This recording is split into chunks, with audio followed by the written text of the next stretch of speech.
ప్రభుత్వం, కేంద్ర బీజేపీ ప్రభుత్వం ఒక నిర్ణయం తీసుకునింది. 100% అమ్మేస్తాం లేదా మూసేస్తామని. ఆ నిర్ణయాన్ని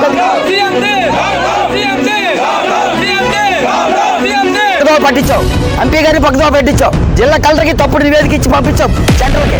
ఇది ఎంతవరకు కరెక్ట్ అండి? మీ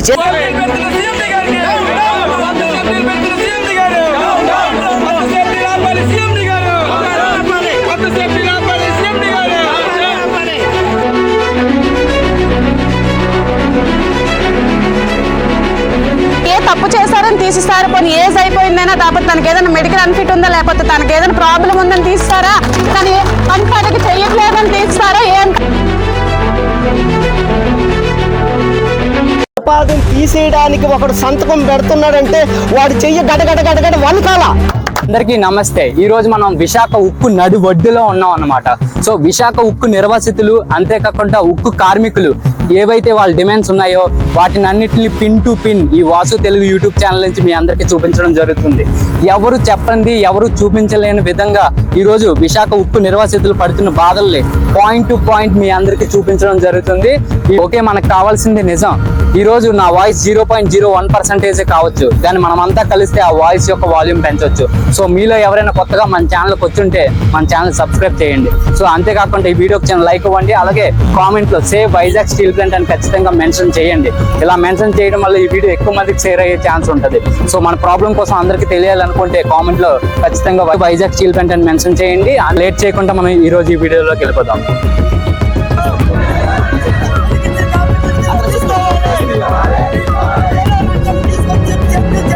ఎక్కడికి వెళ్ళడానికి అవకాశాలు లేక స్కూల్ ఫీజులని ఇక పిల్ల పాపలతో అలా ఖాళీగా తన ఇంటి దగ్గర ఉంటున్నారు. ఎంత ఇబ్బంది అవుతుందంటే అంత ఇబ్బంది అవుతుంది.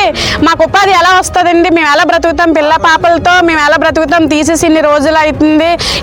ఏ తప్పు చేశారని తీసిస్తారు. పోనీ ఏజ్ అయిపోయిందైనా, లేకపోతే తనకి ఏదైనా మెడికల్ అన్ఫిట్ ఉందా, లేకపోతే తనకి ఏదైనా ప్రాబ్లం ఉందని తీస్తారా, కానీ పనికి చెయ్యట్లేదని తీస్తారా? ఏం తప్పు చేశారని తీస్తారు. స్ట్రైక్ ఎప్పుడు చేయలేని స్ట్రైకులు కాదు ఇవి. ఎప్పుడు చేస్తారు మళ్ళీ వాళ్ళు ఏదో చెప్తారు, మళ్ళీ వెళ్తారు. అంతేగాని ఇలా స్ట్రైక్ చేసినంత మాత్రాన్ని ఇలా జనాలను తొలగించడం చాలా అన్యాయం. దీని పట్ల యాజమాన్యం త్వరగా స్పందించాలని కోరుకుంటున్నామండి.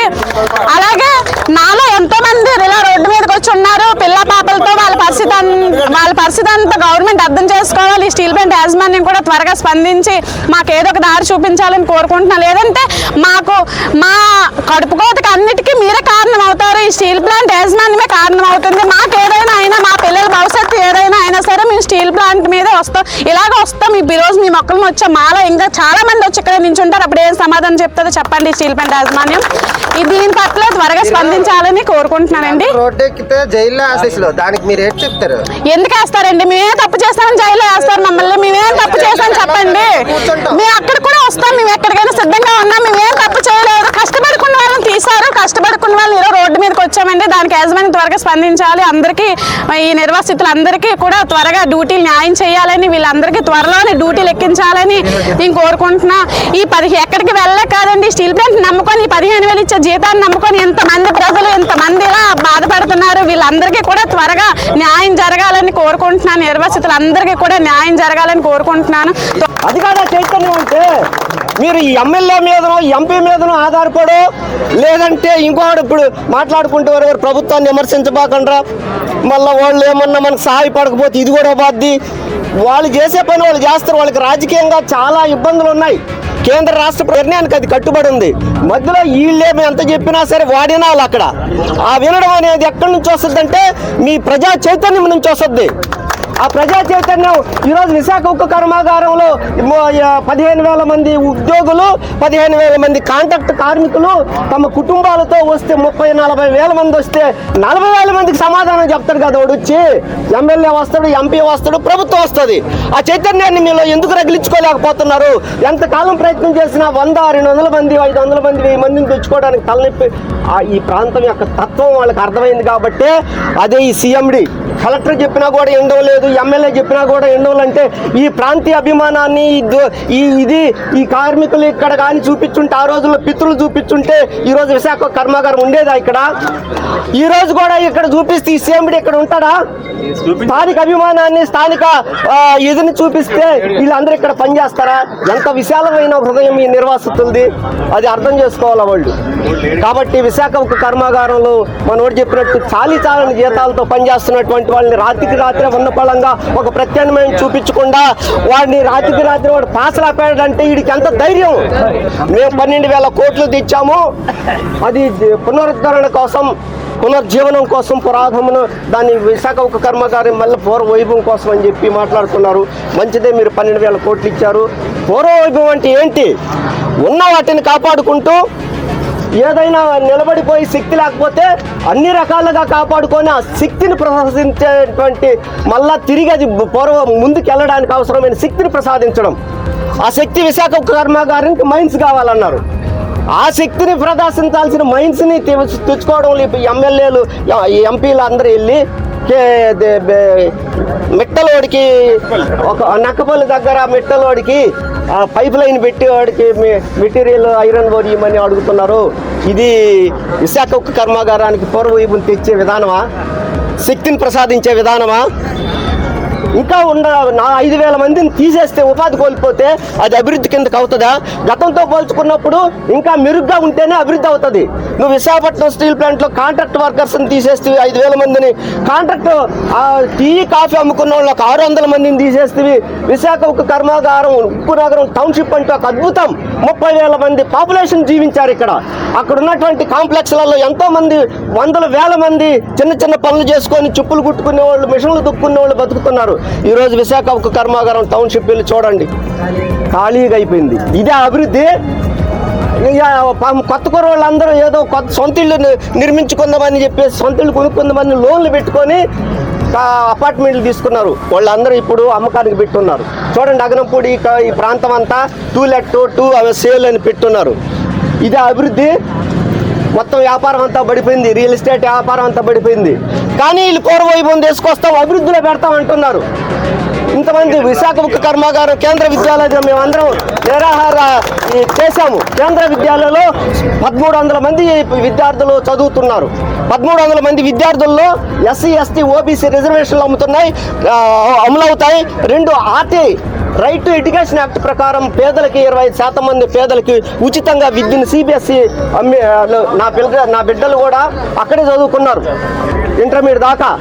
మా పాప డాక్టర్ అయింది, మా వాడు IIT చదివాడు. అంత పెద్ద ఉన్నతమైన విద్యా వ్యవస్థని వీళ్ళు మూసేశారు. అంటే 1,300 మంది విద్యులు CBSE చదువుకునే దానికి ఒక విద్యా వ్యవస్థను కూడా నడపలేని ప్రభుత్వాలు, అందుకు అనుకూలంగా పనిచేస్తున్న యాజమాన్యం ఇక్కడ ఉంది. అలాగే విమల విద్యాలయం మూసేశారు. ఆ టీచర్లు, ఆ పిల్లలందరూ రోడ్డును పడ్డారు. దీన్ని అభివృద్ధి అంటారు సోదరులారా? అభివృద్ధి అంటే గతం కంటే ఇంకా మెరుగవ్వాలి కదా. ఇప్పుడున్న దానికంటే ఉన్నతమైన స్థితికి తీసుకెళ్లడం కదా, ఉన్నత స్థితి నుంచి ఉన్నతమైన స్థితికి తీసుకెళ్లడమే కదా అభివృద్ధి అంటే.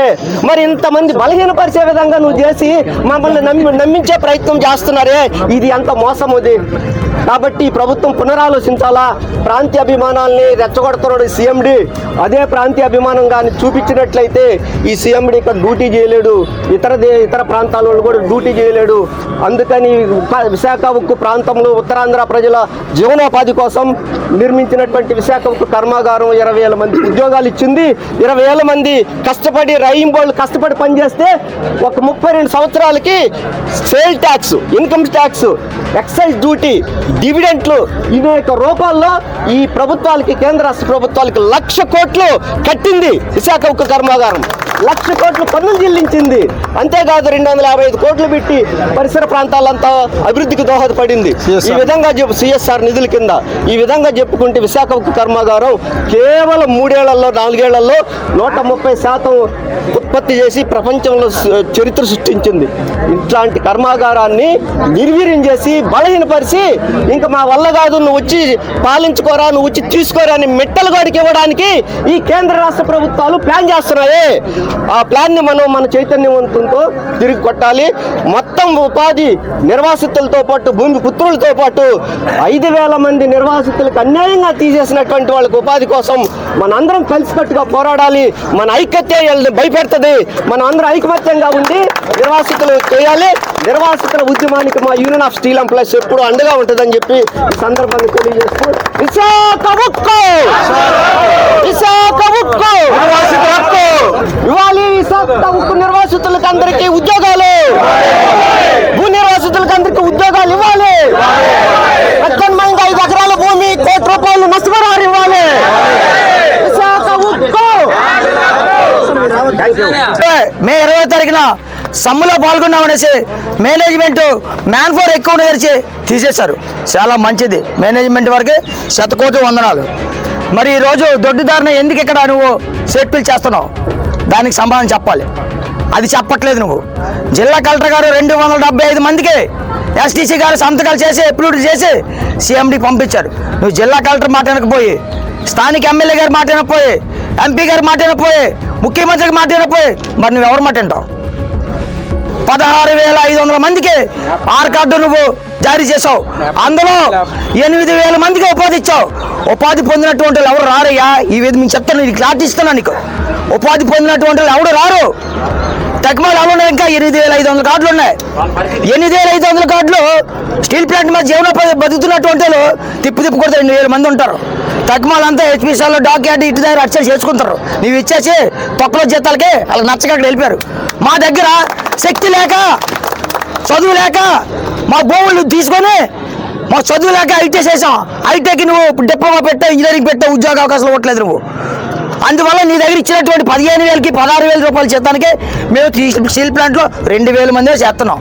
ఆ 2,000 మందిలో 500 మందికి ఆర్ కార్డులు ఉన్నాయి. 2,000 మందికి 500 మందికి ఓన్లీ నా పేరు మీద ఆర్ కార్డు ఉంది. తక్కువ 1,500 మంది స్థానికులు వాళ్ళు తీయలేదు. నువ్వు ఓన్లీ ఆర్ కార్డు దారు ఉన్నటువంటి వాళ్ళు నువ్వు తీసేస్తావు. ఇంకా ఉన్నారు స్థానికులు. మరి ఉపాధి ఇక్కడ దీని మీద డిఫరెంట్ అయితే వాళ్ళు వస్తారు ఉద్యమానికి. మేము తెస్తాం. 16,000 మందిలో 8,500 మందికి ఇస్తావు. 8,000 మందికి ఇవ్వలేదు. 2,000 మంది ఇక్కడ స్టీల్ ప్లాంట్ జీవనోపాధి బతుకుతున్నాము. 500 మందిలో 450 మంది తీసేసావు నువ్వు. ఉద్యమాలు ఇక్కడికి వచ్చేసరికి మనుషులు లేరు. మా ఉద్యమం నీరు గారిపోతే నువ్వు అవాకులు చవాకులు పేరుతున్నావు. ఈ సందర్భంగా స్థానిక ప్రజాప్రతినిధులను అడుగుతున్నావు. గౌరవశ్రీ ఎమ్మెల్యే గారు చెప్పారు నీకు పెట్టుకోవాలి అనేసి. ఎమ్మెల్యే గారి చేతిలో అధికారం ఉన్నది కదని, మీ చేతిలో పెన్ను ఉన్నది కదని మా పట్ల మీద నీకు కొడతావా? ఇక్కడికి మేము భార్య పిల్లలతో రాలేక కాదు. ఇక్కడికి వచ్చిన తర్వాత ఏ బిడ్డకైనా నీళ్ళు అందుకే ప్రాణం పోతే దాని బాధ్యత రావడు. ఇప్పుడు వీళ్ళకి నీళ్ళు అడుగుతున్నారు. నీళ్ళు లేవు ఇక్కడ. దంపతులతో వస్తాం, నీళ్ళు లేవు, పడిపోతారు. జరిగితే దాని పరిస్థితి, దాని బాధ్యత రావడు. స్టీల్ ప్లాంట్లో చచ్చిపోయారు. మొన్న 20 తర్వాత అడుగు చచ్చిపోయారు. నీకు సిగ్గుమాలి ప్రభుత్వం, సిగ్గుమాలి ఈ స్టీల్ ప్లాంట్కి ఒక్కరికి నష్టపరిహారం లేకపోయింది. పనికి మళ్ళీ ప్రభుత్వం, నవరత్నం ఆగలిగిన ప్రభుత్వం మమ్మల్ని ఎంతగానో ఏం చేసేస్తారు, విధుల్ని తొలగించారు. మేము మాట్లాడుకోవడం మాకు అవసరం లేదా? సీఎండీ గారు, ఎమ్మెల్యే గారు మాట వినకపోయి, ఎంపీ గారు మాట వినకపోయి, జిల్లా కలెక్టర్ మాట వినకపోయి, మరి ఎవరు మాట వింటారు సార్ మీరు? వేరే రాష్ట్రాల నుంచి, జార్ఖండ్ నుంచి, వెస్ట్ బెంగాల్ నుంచి, పశ్చిమ బెంగాల్ నుంచి, బీహార్ నుంచి, ఒరిస్సా నుంచి తీసుకొచ్చిన వాళ్ళు వింటావా? మీకు ఎవిడెన్స్ కావాలంటే మేము ఇస్తాం. ఫుల్గా మంది తాగొచ్చే దారి పియ్యగా అంతే, దారి పియ్యగా అంటున్నాడు. నీ చేతిలో ఎవరు కంపెనీ అంతే నయ్యే అంటున్నాడు. తీసుకెళ్ళి అవలు చంపేస్తావయ్యా నువ్వు. వాళ్ళు తీసుకో, తప్పలేదు. మా అక్కడ ఉన్నటువంటి రిక్రూట్మెంట్ ఇవ్వు, తీసుకో, స్థానికులు తీసుకో, నిర్వహణలు తీసుకో, చాలా పోతే తెచ్చుకో. నీకు ఇంకా చాలా పోతే నీకు చేతులు జోడించి చెప్తాను. పాకిస్తాన్ నుంచి, శ్రీలంక నుంచి, నేపాల్ నుంచి తెచ్చుకో, పెట్టుకో, మాకు ఏం ప్రాబ్లం లేదు. జరిగే పరిణామాలు నువ్వు సమాధానం చెప్పుకోవాలి, మేము కాదు. ఏ టెర్రరిస్ట్ని తెచ్చుకుంటా, తీవ్రవాదం తెచ్చుకోదు, నీ ఇష్టం. ఎంక్వైరీ చేసి తెచ్చుకో. ఇది రైట్ కాదు. మా నిర్వాసితులకి మీరు జిల్లా కలెక్టర్ ఏదైతే వెరిఫికేషన్ చేసి 2,074 మంది ఇచ్చారో ఆ 274తో పాటు స్థానికంగా గత 8 ఏళ్ళగా పనిచేస్తున్నట్టు కాంట్రాక్ట్ కార్మికులు ఉపాధి ఇవ్వాలి. ఇవ్వకపోతే ఈ ఉద్యమం తీవ్ర స్థాయిలో వెళ్తుంది. మాకు రాష్ట్ర ప్రభుత్వం, స్థానిక ఎమ్మెల్యే, స్థానిక ఎంపీ మాకు మద్దతు ఉంది. ఈ విధంగా మళ్ళీ కూడా చెప్తున్నాం. మేము ఎంతో అభిమానించే నాయకుడిగా పల్ల శ్రీనివాసరావు గారిని 97,000 మెజార్టీతో గెలిపించాం. మా స్టీల్ ప్లాంట్ కోసం అమరనాథ్ చేస్తే మేము నమ్మి ఓట్లేసాం అతనికి. ఈ రోజు అతను మాట్లాడకపోగా అతను చెడ్డ పేరు తీసుకొస్తే మేము చూస్తూ అనుకుంటాం అనుకుంటున్నా. ఇది స్థానికులమే, అతను రాజకీయ భవిష్యత్తు శూన్యం చేసేసావు నువ్వు. అది రైట్ కాదు. ఈ ఉద్యమం ఎంతవరకు వెళ్తుంది? అవసరమైతే ఎంపీని ఎమ్మెల్యే ఇక్కడ కూర్చోబెడతాం. ఈ సందర్భంగా మేనేజ్మెంట్కి హెచ్చరిస్తున్నాం. పిల్ల పాపలతో వస్తే ఏదైనా జరిగితే మేనేజ్మెంట్ బాధ్యత వహించాలి అని చెప్తూ సెలవు తీసుకుంటున్నాం. ఫోన్ చేసి సార్ నమస్కారం సార్. సార్ అదే ఇప్పుడు ఇక్కడ అయితే మనం సేఫ్టీ దగ్గర ఉన్నాం సార్. ఉంటే మళ్ళీ పోలీస్ డిపార్ట్మెంట్ వాళ్ళు పెట్టి మళ్ళీ అడ్డుకుంటున్నారు సార్, మనల్ని అడ్డుకుంటున్నారు. పోలీస్ డిపార్ట్మెంట్ ఎవరు వచ్చారు? ఇదిగో సార్ సారాలు వచ్చారు సార్, శ్రీనివాసరావు గారు వాళ్ళు వచ్చారు సార్. ఒకసారి ఫోన్ చెప్తాను. Okay sir. సార్ నమస్కారం సార్. నేపాల్ మనుషులు కాదు సార్, మేము నేపాల్లో మనుషులు అంటే మేము, మాకు కోపాలు ఉన్నాయి, మాకు ఉద్రిక్తులు ఉన్నాయి. ఇంజనీరింగ్ చాలు హెచ్ఓడి క్వార్టర్స్ మాకు తెలియక కాదు, రాత్రులు చదువు కూడా వస్తాం. కానీ ఇప్పటికీ శాంతియుతంగా ఆలోచిస్తున్నాం సార్, మేము ఆలోచిస్తున్నాం. దయచేసి మాకు సహకరించండి సార్, మాకు సహకరించండి. లేదు సార్, లేదు మీరు తీసుకెళ్ళి లోపల మమ్మల్ని అరెస్ట్ చేసేదంటే అరెస్ట్ చేశారు. ప్రజానికానికి వచ్చాం సార్, కార్యక్రమం చేపడుతున్నాం. రేపు పొద్దున్న అవసరమైతే సిఎండి బంగ్లా ముట్టడించవచ్చు, అవసరమైతే డిపి బంగ్లా ముట్టడించవచ్చు, ఏదైతే హెచ్ఓడి బంగ్లాల దగ్గర ముట్టడించవచ్చు, ఇంజనీర్ ఇన్ఛార్జ్ బంగ్లా ముట్టించవచ్చు. ఈ దారితో ఇక్కడికి వచ్చిన వాళ్ళు అక్కడికి వెళ్ళక కాదు. కానీ మన అందరూ శాంతియుతులం. మన వైజాగ్ ప్రజలు కానీ మరి ముఖ్యంగా గాజువాకలో ఉన్నట్టు వాళ్ళ ప్రాంతంలో ఉన్నట్టు వాళ్ళందరూ చాలా మంచి వాళ్ళం కాబట్టి ఈ రోజుకి ఆలోచించేసి మాటతో చెప్తున్నాం. ఈ మాటతో కానీ వినకపోతే రేపు పొద్దున్న చేతితో చెప్పే పరిస్థితి తీసుకురావాలి. ఆ రకంగా లేకపోతే మన అందరం కూడా ఇబ్బంది పడతాం. ఒకసారి మీరు ఆలోచన చేయాలి. ఈరోజు నేపాల్ ప్రభుత్వం ఏ విధంగా అయిపోయింది. నేపాల్ ప్రభుత్వం అందరూ సెలలో చూస్తున్నాం మనం. అక్కడ చేస్తుంది ఏం దేవుళ్ళు చేయలేదు, ధర్నాలు, దేవతలు ఉద్యమాలు చేయట్లేదు, మనుషులుగా చేస్తున్నారు. అక్కడ కేవలం దేనికోసం చేస్తున్నారు వాళ్ళు? ఒక ఫేస్బుక్ వాట్సాప్ ఆపారని ఈ రోజు ఒక పార్లమెంట్ ని స్తంభించారు, పార్లమెంట్ ని ముట్టడించారు, అసెంబ్లీని ముట్టడించారు, నెక్స్ట్ హైకోర్టు సుప్రీంకోర్టుని ముట్టడించారు. అక్కడ ఉన్న వాళ్ళందరినీ చంపేస్తున్నారు. ఈరోజు రాష్ట్రం కూడా ఏ స్థాయికి వెళ్ళాలో ఎవరికి అర్థం కాలేని పరిస్థితి అయిపోయింది. ఈ రోజు ఇండియన్ ఆర్మీ కూడా కంట్రోల్ చేయలేని పరిస్థితి అయిపోయింది ఈ రోజు ఆ దేశం. ఈ రోజు స్టీల్ ప్లాంట్ కోసం భూములు త్యాగం చేసేవాడికి నిర్వాసితులకి పని ఊపిపోయి వేరే రాష్ట్రాల్లో పనిస్తే వాళ్ళ పరిస్థితి వాళ్ళు ఎక్కడ బతకాలి? మీరు ఇక్కడ ఓట్లు వేసాం, ఇక్కడ ఇంటి పనులు కడుతున్నాం, ఇక్కడ వాటర్ పనులు కడుతున్నాం, ఇక్కడ మా శ్మశానం ఉంది. మరి ఏదో రాష్ట్రాలు వచ్చి ఇక్కడ 20,000 15,000 ఎట్టుకు వెళ్ళిపోయి ఆ రాష్ట్రంలో కట్టుకుంటే ఆ రాష్ట్రంలో జీఎస్టీ కడితే మరి ఇక్కడ ఎవడు కడతాడు? కాబట్టి మాకు మాత్రం మీరు స్టీల్ ప్లాంట్లో ఇక్కడ నుంచి 5,000 మందిలో మీకు ఎంతమంది కావాలన్నా మేము రెడీగా ఉన్నాము. వీళ్ళ మాత్రమే తీసుకోవాలి. మీకు కావాలనుకుంటే 5,000 మంది కంప్లీట్ అయిపోయిన తర్వాత అప్పుడు ఏరే రాష్ట్రాల కోసం మీరు మనకు కూర్చొని అప్పుడు మాట్లాడదు తప్ప అప్పుడు వరకు ఒక్కడ కూడా ఎక్కే పరిస్థితి లేదనేసి ఈ సభముఖంగా తెలియజేస్తున్నా. దయచేసి మనందరం కూడా పేరున మీకు రిక్వెస్ట్ చేస్తున్నాం, ప్రతి ఒక్కరు రావాలి. ఈ రోజు మాత్రం ఒక్కరు కూడా సేఫ్టీకి వచ్చే పరిస్థితి లేదు. 4 రోజులు బట్టి సేఫ్టీ వస్తున్నాం కాబట్టి ఈ రోజు ఎవరు రాలేదు. మనకు కూడా చెప్పి ఉంచారు. కానీ మనం ఎప్పుడైతే ఆదమరుపులోనూ ఇక్కడ రావడం మానేసామో వాళ్ళు సేఫ్టీ వాళ్ళు చేసుకు వెళ్ళిపోతారు. కానీ ఒకటి సేఫ్టీ పెట్టే పద్ధతిలోనూ టీ తాగిన చెప్పి పెట్టట్లేదు. పేపర్ ఇస్తారు, సంత పెడతారు, గేట్ కాడికి హెల్మెట్ వేసి దాటించేస్తున్నారు. మరి ఇదే పని భూములు త్యాగం చేసే పరిస్థితి, నిర్వహణ పరిస్థితి, కనీసం 95 నుంచి ఇప్పటి వరకు కూలి పని చేసి తీసేసిన పరిస్థితి. దానికోసం మాత్రం ఇక్కడ ఉప్పు యాజమాన్యంతో మన ఫైట్ చేయకపోతే పొలిటికల్ కూడా మనం సపోర్ట్ చేయదు. మనం ఎంత గట్టిగా ధర్నా చేసి సేఫ్టీ లేకపోతే మనకు కూడా పొలిటికల్కి వచ్చే పరిస్థితి ఉంది. నిన్నే విజయవాడలో అన్ని రాజకీయ పార్టీలతో సమావేశం అయింది. అక్కడ అన్ని పార్టీలు కూడా హాజరయ్యారు. కాంగ్రెస్, వైఎస్ఆర్ పార్టీ, వామపక్షాల పార్టీలు, అన్ని పార్టీలు అనే స్టీల్ ప్లాంట్ కోసం అవసరమైతే మెట్టి దిగుతాం తప్ప స్టీల్ ప్లాంట్ పరిరక్షణ కోసం తీసిన కార్మికుల కోసం మేము కూడా పోరాటం చేస్తామనేసి వాళ్ళు కూడా ముందుకు వచ్చినందుకు మా కార్మిక తరఫున ప్రత్యేకంగా అభినందనలు తెలియజేస్తున్నాం. ఎక్కడి నుంచైనా మన అందరం కూడా వెనక ముందని ఊహించుకోకండి. ఈ రోజు నమ్మిరం లోపలికి వెళ్ళొచ్చు, రేపు భాస్కరం లోపలికి వెళ్ళొచ్చు, కానీ ఇక్కడికి వచ్చిన అందరూ వెళ్ళే వరకు మన పోరాటం కొనసాగుతుందని అందరూ సహకరించాలని పేరున తెలియజేస్తూ ముగిస్తున్నాం. సోదరులారా, ఇప్పటికి మన 4 రోజుల నుండి ఇక్కడ కూర్చోవడం జరుగుతుంది.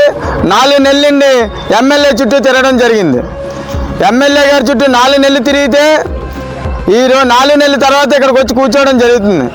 ఎందుకంటే మన ఉద్యమాన్ని అణిచివేసింది ఎవరు? రాష్ట్ర గవర్నమెంటే. ఆ రోజు 1,500 మందిని తీసేసిన దాంట్లో ఎవరిని తొలగించలేదు. మీరు ఎందుకు ఉద్యమం చేశారని చెప్పేసి స్థానిక ఎమ్మెల్యే గారు కూడా అడగడం జరిగింది. అందులో కొంతమంది దొంగలున్నా కనీసం ఒక 500 మంది కోసమైనా మేము పోరాటం చేసామని ఆ రోజు చెప్పడం జరిగింది. అదేవిధంగా స్ట్రైక్ చేస్తే 5,500 మందిని తీసేయాలా అని క్వశ్చన్ చేసాం. 5,500 మందిని తీసేస్తారు, అక్కడ మ్యాన్ పవర్ అవసరం లేదని చెప్పేసి ఇక్కడ స్థానికుల ఎమ్మెల్యే గారు చెప్పడం జరిగింది. ఈరోజు స్థానిక ఎమ్మెల్యే గారు మాట్లాడిన మాటలన్నీ కూడా ఏదైతే మేనేజ్మెంట్ చెప్పిందో మేనేజ్మెంట్ చెప్పిన మాటలే మాట్లాడారు. ఆయనకైతే ఏ పాపం పుణ్యం తెలియదు. ఎందుకంటే స్టీల్ ప్లాంట్లో ఏం జరుగుతుందో ఎమ్మెల్యే గారికి తెలియదు. స్టీల్ ప్లాంట్ మేనేజ్మెంట్ లేకపోతే అక్కడ పనిచేస్తున్న వర్కర్లు ఫీడ్బ్యాక్ ఇస్తే దాన్ని బట్టి ఆయన అర్థం చేసుకొని మాట్లాడడం జరుగుతుంది. అదే విధంలో ఈ రోజుకి స్టీల్ ప్లాంట్ మేనేజ్మెంట్ ఏవైతే చెప్తూ వచ్చిందో ఆ మాటలన్నీ జనాలకు చెప్పడం జరిగింది ఎమ్మెల్యే గారు. కానీ ఈరోజు ఎమ్మెల్యే గారు స్వయంగా చూశారు, ఇతర రాష్ట్రాల నుండి వచ్చి జాయిన్ అవుతున్నారు. అదేంటి మాకు ఇక్కడ భూములు ఇచ్చిన నిర్వాసితులు ఉన్నారు, ఈ నిర్వాసితులు జాయిన్ చేయకుండా ఇతర రాష్ట్రాల వాళ్ళు జాయిన్ అవ్వడం ఏంటని చెప్పి ఎమ్మెల్యే గారు బాధపడి మేనేజ్మెంట్ని అడగడం జరిగింది. భూములు ఇచ్చిన తర్వాత మాకు వెరిఫికేషన్ చేసి తర్వాత ఏమో ఎంప్లాయ్మెంట్ సీనియర్ ద్వారా అన్ని చెక్ చేసి నాకు స్కిల్డ్ టెస్ట్ కూడా పెట్టి నన్ను తీసుకున్నారు. నేను ఈ రోజు ట్రాఫిక్ డిపార్ట్మెంట్ లోని వెల్డింగ్ చేస్తున్నాను, కటింగ్ చేస్తున్నాను, ఫిట్టింగ్ చేస్తున్నాను, ఆల్ వర్క్ నేను చేస్తున్నాను. నేను CMD గారి చేతుల మీదుగా బెస్ట్ వర్క్ అవార్డు 2 సార్లు తీసుకున్నాను. అదే ట్రాఫిక్ డిపార్ట్మెంట్. కావాలంటే మీరు వెళ్ళి వెరిఫికేషన్ చేయండి. నేను మొన్న జరిగిన ధర్నాలో కూడా లేను. 9 రోజులే నేను ఉన్నాను అక్కడ, డ్యూటీ చేశాను. కావాలంటే నా బయోమెట్రిక్ చెక్ చేయండి. కష్టపడి పని చేసిన తీసేస్తారు సార్. జీతం ఇవ్వడం తప్పు. జీతం ఎందుకంటే ఇవ్వట్లేదు, టైం జీతం ఎందుకు వేయట్లేదు అని అడిగితే తప్పు. అది ఒక కార్మికుడి హక్కు సార్. ఇప్పుడు మీరు ఎంప్లాయీస్ అసోసియేషన్ యూనియన్లని మీరు అందరూ కూడా ఎవరైతే ఎగ్జిక్యూటివ్ యూనియన్ పెట్టుకుని ఎగ్జిక్యూటివ్ అసోసియేషన్ వాళ్ళు అందరూ కూడా ఎందుకు సార్ ధర్నా చేశారు? జీతాలు ఇవ్వకే కదా. మరి మీరు లక్షల్లో జీతాలు ఉన్న మీరే 2 నెలలు జీతాలు ఇవ్వకపోతే అంత ఇబ్బంది పడిపోతే ఆఫ్టర్ ఆల్ 15,000కి 16,000కి మేము బతికిన వాళ్ళం సార్. మరి మాకు 3 నెలలు జీతం ఇవ్వకపోతే మేము అడగమా సార్? మరి అది ఎంతవరకు కరెక్ట్ అండి? అడిగితేనేమో ఈడు రౌడీ, ఈడు లీడర్ అని చెప్పి మాకు ముద్రేసి తీసేస్తారా? మీరు పనులు చేయించుకున్నప్పుడు నేను డీఅలైన్మెంట్ అయితే నేను నా ప్రాణాలకు తెగించి కిందకు దూరి నేను పడుకొని కటింగ్ చేశాను సార్. అది పైన క్రెయిన్ హ్యాంగింగ్ అవుతుంది. మీ ట్రాఫిక్ డిపార్ట్మెంట్ ఐడియా ఉంది కదా, పైన క్రెయిన్ హ్యాంగింగ్ అవుతుంది. ఆ హ్యాంగింగ్ అయితే ఏ మాత్రం అది జస్ట్ మిస్ అయినా నేను సస్తాను కిందన. నా ప్రాణానికి తెగించి నేను వెళ్ళి కింద కూర్చొని కట్ చేసేవాడిని నేను. అప్పుడు ప్రసాద్ కావాలి ట్రాఫిక్ డిపార్ట్మెంట్కి. ఇప్పుడు ఏమొచ్చి నేను అడిగానని చెప్పేసి లీడర్షిప్ చేస్తున్నానని చెప్పేసి నా మీద ముద్రలు వేసి తీసేస్తారా? రాత్రికి రాత్రి నాకు కనీసం ఇన్ఫర్మేషన్ కూడా లేదు. నాకు ఎటువంటి ఇన్ఫర్మేషన్ లేకుండా నన్ను తీసేశారు. దానికి ఎవరు సార్ బాధ్యత? సరే సార్, నేను అవసరం లేదు, నేను ఏదైతే నా భూమి ఇచ్చానో ఆ భూమి తిరిగి ఇచ్చాను. నాకు మీకు అవసరం లేదు కదా. మీకు డీపీగా నిర్వాసితుడిగా మీకు అవసరం లేనప్పుడు నా భూమి నాకు ఇచ్చేయండి, లేదా నాకు 1 టైం సెటిల్మెంట్ చేయండి. నా పిల్లలు రోడ్డు ఎక్కితే మాత్రం నేను ఎంతకైనా తెగించేస్తాను సార్. ఇది మాత్రం పక్కా. ఎందుకంటే నేను రోడ్డు పడిపోయి నా పిల్లలు ఆత్మహత్య చేసుకోవాల్సిన అవసరం లేదు. నేను అంతవరకు వస్తే నేను ఎంతకైనా తెగిస్తాను. నేనే కాదు, ఇక్కడ ఉన్న వాళ్ళందరూ కూడా తెగిస్తారు. కడుపు మంట సార్ మాది. యూనియన్ లో మేము ఏదో లీడర్షిప్ అయిపోవడం కాదు, కడుపు మంట. కడుపు మీద కొడితే ఎవరికైనా బాధ అనిపిస్తుంది. అది వదిలేస్తున్నారు మీరు. కష్టపడినోడికి ఈ రోజు వాల్యూ ఇవ్వలేదు. ఈ రోజు భూములు ఇచ్చిన నిర్వాసితులు గేట్ బయట నెట్టి ఎక్కడి నుంచో బీహార్ నుంచి వచ్చిన వాళ్ళు ఏమో తీసుకొని వెళ్ళి హార్పల్ పట్టి మీరు ఎప్పుడో అది ఎంతవరకు కరెక్ట్ సార్? అది ఇలా మాట్లాడితే ఏమొచ్చి కడుపు మంట వాళ్ళు వస్తాయి సార్. ఇలాంటి మాటలు ఏదో లీడర్షిప్ అయిపోవాలన్నా, లేదా మీ కార్పొరేటర్లో ఎమ్మెల్యేలు అయిపోవాలని కాదు, లేదంటే స్టీల్ ప్లాంట్ ని దోచేయాలని కాదు. మా కూలి పనులు అడుగుతున్నాం సార్. అది కూడా తప్పే మీ విషయాల్లోనే. కూలి పనులు అడగకూడదు, ఏవి మాట్లాడకూడదు. నిర్వాసితులు అన్నాడు భూమి ఇచ్చేసి వాళ్ళకేమో హ్యాపీగా మేము పక్కకి వెళ్ళి కూర్చోవాలి. మా భూమిలో మేము రోడ్ల పక్కకి వెళ్ళి అడుక్కోమంటారా?